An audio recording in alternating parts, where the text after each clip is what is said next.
आजाद Hindustan live, सच के साथ। विधायक के आश्वासन के बाद माने किसान, मंडी में किसानों का धरना हुआ समाप्त। 29 मई को अधिकारी, किसान और जनप्रतिनिधियों की होगी बैठक। मंडी के अधिकारी बैठक में रहेंगे मौजूद। सनावद 4.5 करोड़ रुपए की ठगी के शिकार लगभग 200 किसानों ने सोमवार को कृषि उपज मंडी का घेराव किया और मंडी के गेट पर बैठकर जमकर नारेबाजी की। किसानों ने मांग की थी कि मंडी अधिकारी किसानों को लिखित में दे कि किसानों की राशि लौटाई जाएगी, लेकिन मंडी सचिव की अनुपस्थिति के कारण किसानों का धरना प्रदर्शन और नारेबाजी लगभग 7 घंटे तक जारी रही और इस दौरान मंडी का कामकाज पूरी तरह ठप रहा। इस बीच विधायक सचिन बिरला धरना दे रहे हैं, किसानों के बीच पहुंचे और मंडी सचिव तथा मंडी के भोपाल स्थित उच्च अधिकारियों से चर्चा की। किसानों ने विधायक से कहा चूंकि किसानों ने अपनी उपज मंडी प्रांगण के भीतर पंजीकृत व्यापारी को बेची है, इसलिए मंडी की जवाबदारी है कि किसानों की उपज की राशि किसानों को मिले।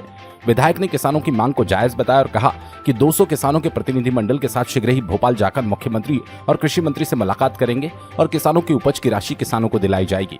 विधायक के आश्वासन के बाद किसानों ने अपना आंदोलन स्थगित कर दिया। इधर नगरपालिका अध्यक्ष प्रतिनिधि और किसान नेता इंदर बिरला ने कहा, यदि पीड़ित किसानों को उपज की राशि नहीं मिली तो उग्र आंदोलन किया जाएगा। उल्लेखनीय कि विगत दिनों अनाज व्यापारी अनिल मालाकार द्वारा लगभग 200 किसानों की 4.5 करोड़ रुपए की चने की उपज खरीद कर फरार हो गया था। किसान अपनी उपज की राशि लेने के लिए आंदोलनरत है। सनावद से विवेक विद्यार्थी की रिपोर्ट। पर किसान धरना दे रहे थे अपनी राशि को लेकर, किस तरीके से अधिकारियों से समाधान किया और किसानों से सामंजस्य बनाया? 200 से ऊपर किसान जिन्होंने यहाँ के व्यापारी को चना बेचा जिसकी कीमत 4 करोड़ 30 लाख रुपए। इस मूल्य का चना यहाँ से किसान व्यापारी लेकर चले गए किसानों का और पैसा नहीं चुकाया। मंडी बोर्ड को बार बार अवगत कराने के बाद भी कोई सुनने को तैयार नहीं था, इसलिए किसान यहाँ पर आज एकत्रित हुए। किसान आज दुखी है, परेशान है और हम सब लोग और सरकार किसानों के साथ है। मंडी बोर्ड के डीएस चौहान जी से आज बात हुई, उन्होंने 29 तारीख को यहाँ आकर एक बार फिर जनप्रतिनिधियों के साथ, किसानों के साथ, किसान नेताओं के साथ मिलकर इस समस्या का हल निकालने की बात कही और जो व्यापारी चना लेकर गया है उसकी 22 एकड़ ज़मीन है, उसकी एक गौशाला है, स्कूल है, संपत्ति है और मंडी एसोसिएशन व्यापारियों का जो पैसा जमा होता है वो करीब 40 लाख रुपया है।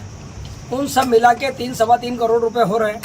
इतने रुपए इकट्ठे करके किसानों के देने की बात मंडी प्रशासन कर रहा है। क्योंकि किसानों को मुद्दा है और किसान इस समय मंडी पर पूरा भरोसा कर यहाँ आता है, तो हम सबकी भी जिम्मेदारी है। तो हमने उनको 29 तारीख का समय दिया है। 1 तारीख को वापस किसान यहाँ पर इकट्ठा होंगे और अगर निर्णय नहीं निकला तो 5-6 तारीख में किसानों को ले जाकर मैं कृषि मंत्री के घर बिठाऊंगा और जब तक निर्णय नहीं होगा और अंतिम आदमी जिसकी भी लापरवाही रही, जिसके कारण इतने किसान परेशान हुए, सबको सिरे से सस्पेंड करवाएंगे और मंडी बोर्ड पैसा किसानों का देगा।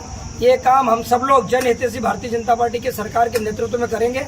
मुख्यमंत्री घर जाके बैठेंगे, उनसे बात करेंगे और पूरा पैसा दिलवाएंगे।